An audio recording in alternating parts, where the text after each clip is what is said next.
Bahkan nanti kajian-kajian tafsir kita Ibnu Katsir, kajian fikih kita Al-Um, kita tidak mau lagi ngaji. Kenapa? Kita belajar 6 tahun, 12 tahun, 30 tahun, 40 tahun hanya dibuyarkan dengan pemikiran-pemikiran yang pemikiran itu membawa kepentingan. Kepentingan yang dibawa adalah kepentingan kelompok, kepentingan yang dibawa adalah kepentingan hukumah. Dengan dalil al-ikhtilafur rahmah. Ikhtilaf itu membawa rahmat. Ngaji dulu gitu. Ngaji dulu asbabul wurudnya yang dikatakan oleh Rasulullah al-ikhtilafur rahmah itu perbedaan yang bawa rahmat itu perbedaan yang mana? Yang saya perhatikan sekarang sesuai dengan kepentingan. Tatkala bela Palestina, dalilnya innamal mu'minuna ikhwatun fa aslihu baina akhwaikum. Itu dalil yang dibawa. Tatkala Idul Fitri, Idul Adha, dalil yang dikemukakan al-ikhtilafur rahmah. Pelajaran-pelajaran mahfuzat semuanya ditawarkan. Santri-santri ngapalan al-ittihadu wasasun najah. Di mana al-ittihadnya? Di mana najahnya? Kalau umat ini tidak disatukan dengan wihdah, dengan kesatuan. Kita berdoa besok lusa semuanya akan sholat Idul Fitri di waktu yang sama. Besok lusa kita berdoa orang akan puasa Arafah di waktu yang sama. Karena menurut saya inilah indahnya Islam.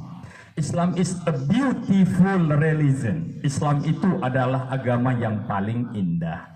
Jangan mengatakan Islam indah itu dengan perbedaannya. No. Kita tahu bahwa negara kita adalah republik. Kita tahu bahwa agama kita bukan khilafah. Khilafah sudah di bumi hanguskan, sudah terbumi hangus sejak Utsmaniyah, Abbasiyah sudah nggak ada lagi. Ya. Kan gitu. Jadi pemerintah bukan pengatur agama. Dalilnya cuma ati Allah wa ati Rasul wa ulil amri minkum. Sedangkan posisi ulil amri minkum itu adalah yang ketiga. Setelah Allah dan Rasul baru boleh taat kepada itu. Bukan berarti hari ini kita menjadi orang yang tidak taat. Ya. Bukan kita tidak taat kepada pemerintah kita. Justru kita orang-orang yang menyelamatkan pemerintah kita. Supaya punya pemikiran back kembali kepada Al-Quran was Sunnah. Bukan kembali kepada pemikiran-pemikiran mereka yang mengatakan diri mereka lah yang pintar dalam agama ini. Mereka yang mempunyai sekian ribu kitab hadis. Mereka yang sudah hafal Al-Quran. Bukan. Tapi orang-orang yang hebat itu adalah orang-orang yang mengamalkan Al-Quran. Bukan orang yang hafal Al-Quran. Boleh tidak hafal Al-Quran, tapi amalkan Al-Quran. Dan lebih baik hafalkan Al-Quran, juga amalkan itu Al-Quran. Tapi jangan sampai Al-Quran dihafalkan, ya, isinya ditepiskan, ya, sunnah Rasulnya ditepiskan, yang dimunculkan adalah pikiran. Lantas berkata, ini pendapat saya. Kalau mau ikut silakan, kalau enggak juga enggak apa-apa. Kasihan orang-orang yang di kampung, kasihan orang-orang awam ini, karena beragama harus dengan cara maybe yes, maybe no. Boleh iya, boleh tidak. Mau puasa kemarin boleh, mau puasa besok boleh, mau puasa lusa boleh. Mau sholat hari ini boleh, mau besok boleh, mau lusa boleh. Kasihan. Karena agama seharusnya adalah petunjuk, ya, hudal linnas, ya, petunjuk bagi manusia. Al-Quran merupakan petunjuk manusia yang harus kita ikuti. Sunnah Rasulullah harus kita pertegas. Harapan saya di pondok ini besok lusa harus banyak lagi kajian-kajiannya. Bukan hanya kajian tafsir, tapi kajian hadis. Bukan hanya kajian hadis, tapi kajian-kajian tentang masalah harus yang kita lakukan. Kenapa?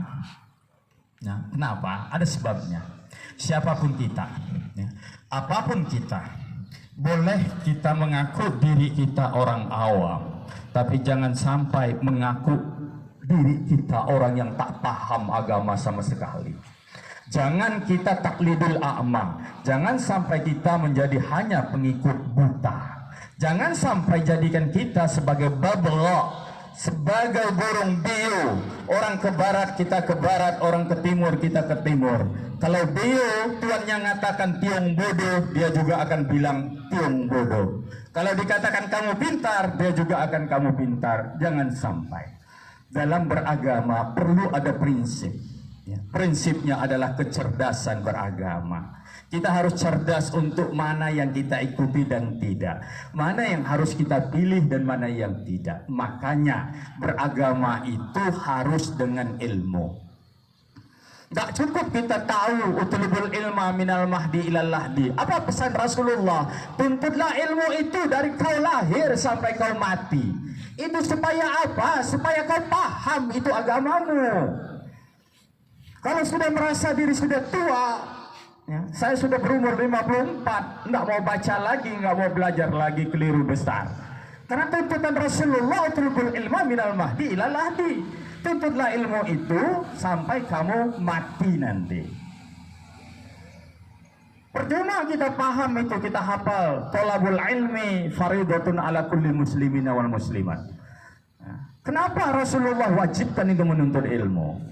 Ya. Tuntutlah ilmu itu, ya. Karena itu wajib. Thalabul ilmi, menuntut ilmu itu, ya, faridatun, wajib bagi seorang muslim dan muslimat. Kenapa Allah sinyalir dalam Al-Quran, ya Allah alladzina amanu walladzina la ya'lamun? Kenapa disinyalir? Kenapa Allah katakan dalam Al-Quran orang-orang yang punya iman dan berilmu itu akan diangkat beberapa derajat? Itu supaya punya ilmu. Kamu mondok harus dengan ilmu. Cari ilmunya. Jangan mondok hanya cari sahadahnya. Dapat rapot selesai naik kelas. Ya. Nanti kelas 3 dapat sahadah, agreement, ketentuan, kamu lulus. Hanya itu, ilmunya nggak ada. Jangan sampai. Kalau mau jadi orang yang mulia di sisi Allah, tuntutlah ilmu yang banyak. Karena Allah udah janji. Allah itu wa'id, Allah itu pendapat janji. Kamu akan diangkat derajatnya beberapa derajat. Apa guna di dalam Al-Quran Allah sampaikan apa namanya? Hal yastawil ladzina ya'lamu wal ladzina la ya'lamun. Sama enggak orang yang punya ilmu dengan yang tidak itu? Allah challenge di dalam Al-Quran. Enggak sama. Nah, nampaknya konteksnya sekarang ini kita dituntut. Siapapun kita, apapun kita, belajar. Ya, apalagi kalau beragama hanya dengan perasaan. Ya, enggak enak saya mau sholat hari ini. Kenapa? Karena kiri kanan rumah saya tidak berpuasa. Ya kan? Kemudian dia tidak berpuasa, mengikuti yang tidak berpuasa karena sebab satu, tidak enak. Beragamanya hanya dasarnya tidak enak. Saya nggak mau datang ke Sungkubang hanya untuk sholat Idul Adha. Biarlah ngikut orang yang besok. Ini agama seleronya masih selero ngikut orang. Orang yang seperti ini dalam beragama tidak punya prinsip. Padahal setidak-tidaknya kita ini punya prinsip dari beragama. Dalam kita memilih dan memilah, alhamdulillah mudah-mudahan kita menjadi pemilih yang benar. Pesan saya, satu, jangan pernah salahkan orang yang lain daripada kita. Ya. Dan jangan pernah merasa kitalah yang paling benar. Kemudian pesan saya, ya, jangan teriak-teriak kalau di sana itu puasanya haram karena puasanya 10 Zulhijjah. Nggak usah. Anak-anakku semua belum cukup ilmunya, ya, untuk menjelaskan itu semua. Ya. Nah, biarlah kalau ada yang tanya dengan Pak Kiai, ya, biarlah kalau ada yang tanya dengan saya, biar kami yang menjelaskan. Ya. Pak Kiai Alhamdulillah Sukron ini udah berkorban sekali untuk kita. Secara sosial Pak Kiai adalah Ketua Majelis Ulama Indonesia Kabupaten Mempawah, yang mungkin hari ini 100% ya, Ketua Majelis Ulama itu belum ada yang sholat Id, khususnya di Kalimantan Barat, hanya Pak Kiai saja. Ya, terima kasih Pak Kiai sudah bersama kita. Ya. Pak Kiai juga pengurus Dewan Masjid Indonesia, Pak Kiai juga pengurus Dewan Dakwah Islamiyah Indonesia. Saya juga ada di sana, dan kami hanya ingin ya, umat ini semakin hari semakin cerdas, ya, minimal cerdas untuk memilih, minimal cerdas untuk mengambil keputusan. Jadi jangan merasa margin, jangan merasa orang yang sedikit ini lantas kita salahkan diri kita. Tidak, insya Allah ini keputusan yang kita ambil. Baik, yang ketiga yang mau saya sampaikan singkat ya, dalam momentum ya, Arafah ini, Saumu Arafah, kemudian besoknya itu ada Yaumun Nahar. Nah, saking pentingnya Yaumun Nahar ini Allah abadikan dalam Al-Quran dengan ayatnya Inna a'tainakal kautsar fasholli lirabbika wanhar. Nah, inna syani'aka huwal abtar. Allah abadikan ya. Ya, terlepas dari pemahaman yang ya, tafsir yang sebenarnya ya kan, ada pemahaman kita bahwa statement Allah Subhanahu wa taala itu mengatakan bahwa sesungguhnya aku telah beri engkau nikmat yang banyak. Nah, Al-Kautsar sendiri diartikan banyak di dalam riwayat, beberapa riwayat ada mengatakan itu adalah telaga di surga nanti.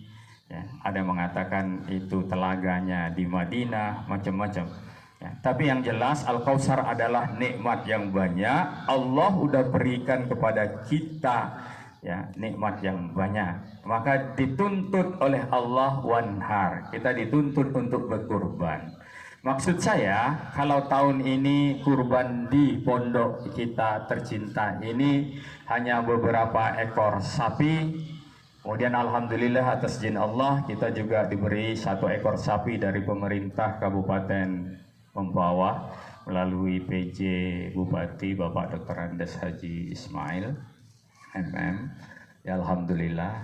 Nah, maksud saya di tahun yang akan datang ya, di pondok kita ini harus kita kembangkan kurban itu sebanyak-banyaknya Ustaz Budi ya, Ustaz Ajwar, Ustaz Yusuf ini ya, sebanyak-banyaknya, bukan hanya 5-6 ekor, bukan hanya 10 ekor, bisa saja 20 sampai ratusan ekor. Yang kita pacu adalah ya, semakin banyak orang-orang yang berkurban ya. Ustadz-ustadz semuanya nanti harus berkurban. 7 orang 1 ekor sapi. Nggak punya duit pada bulan Dzulqa'dah, harus nabung sejak bulan Dzulqa'dah supaya syiar berkurbannya nampak ya. Supaya hewan kurbannya bisa kita bagikan bukan hanya di Sengkubang, tapi se-Kabupaten Mempawah dapat daging kurban yang disembelih di Rayana Sengkubang. Agar apa? Agar pondok kita lebih mendapatkan barokatnya ya. Karena pada dasarnya kurban itu adalah memberi ya. Kurban itu bukan menerima ya. Nah, kalau sekarang santri-santri baru dilatih berkurban karena hanya dikumpulkan uang 100 apa 150 ribu itu 1 orang santri dilatih untuk berkurban. Mudah-mudahan tahun depan santri-santri bilang ke ayahnya, "Mak, saya mau kurban." Kurbannya di mana? Di pondok. Utuh. Ya, dia benar-benar berkurban. Ini perlu kita latih dari awal. Ya. Dan kita insya Allah bukan orang-orang yang pemburu daging kurban. Ya, tapi kita adalah orang-orang yang berkurban. Nah, insya Allah ini benar dan mudah-mudahan dapat kita laksanakan di tahun-tahun yang akan datang. Ya, nanti mudah-mudahan puasa Arafahnya benar, sholatnya benar, kurbannya juga ikut benar. Kemudian ayam tasyrik juga benar sampai 13 Zulhijjah jangan ada santri yang berpuasa. Ya, kenapa dilarang untuk berpuasa? Karena disuruh Rasulullah menikmati daging-daging kurbannya.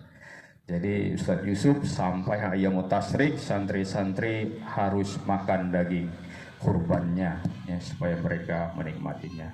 Mungkin itu yang bisa khotib sampaikan. Mudah-mudahan tidak ada yang salah dalam memahami khutbah ini, terutama mudah-mudahan tidak ada yang salah dalam melaksanakan apa yang kita yakini ini ya. Sekali lagi saya pesan benar-benar jangan pernah kita merasa yang paling benar dan jangan sampai kita menyalahkan orang lain. Itu yang saya pesankan ya. Tapi kita wajib ya, wajib merasa yang kita laksanakan ini adalah benar. Itu saja yang dapat saya sampaikan. Mohon maaf. Akhirnya mari kita sama-sama bermunajat kepada Allah Subhanahu wa taala. Kita mengadahkan tangan, membuka hati dan pikiran kita, membersihkan jiwa kita, berharap Allah mengabulkan apa yang kita minta. A'udzubillahi minasyaitonirrajim. Bismillahirrahmanirrahim.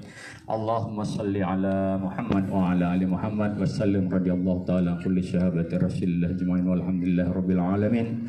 Hamdan syakirin, hamdan na'imin, hamdan yuwafi ni'amahu wa yukafi mazidah. Ya Rabbana lakal hamdu yanbaghi li jalali wajhikal karim wa 'azimi sultanik.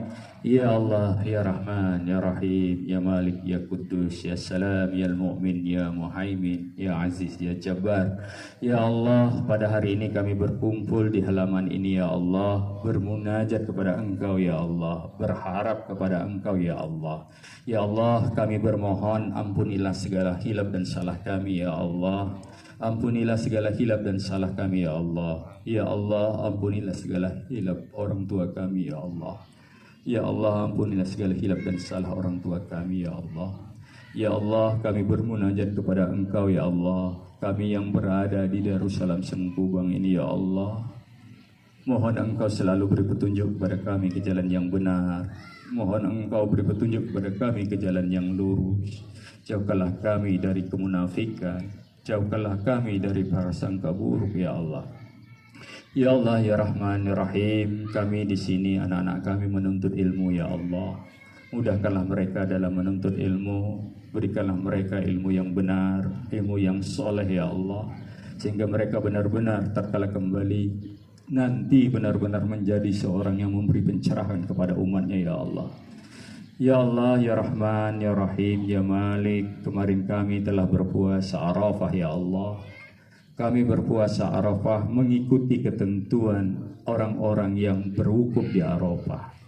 Maka apa yang Engkau izinkan, apa yang Engkau berikan kepada orang-orang yang berdoa di padang Arafah ya Allah, maka berikanlah pula kepada kami ya Allah. Panjangkan umur kami, sehatkanlah kami, jadikanlah kami zuriyah-Mu zuriyah Rasulullah sallallahu alaihi wasallam yang meneruskan riwayat, yang meneruskan risalah-Mu ya Allah. Ya Allah, ya Rahman, ya Rahim, Engkau Maha melihat, Engkau Maha mendengar ya Allah. Kabulkanlah permintaan-permintaan kami ya Allah. Ya Allah, di saat ini kami pula bermohon kepada Engkau ya Allah. Ya Allah, lindungi saudara-saudara kami yang ada di Palestina, saudara-saudara mukmin kami yang ada di Gaza ya Allah. Baik mereka penduduk Gaza ataupun mereka yang membantu pertolongan di Gaza ya Allah. Selamatkan mereka ya Allah, jauhkanlah mereka dari kumpungan Zionis ya Allah. Bebaskanlah mereka ya Allah, selamatkanlah mereka ya Allah.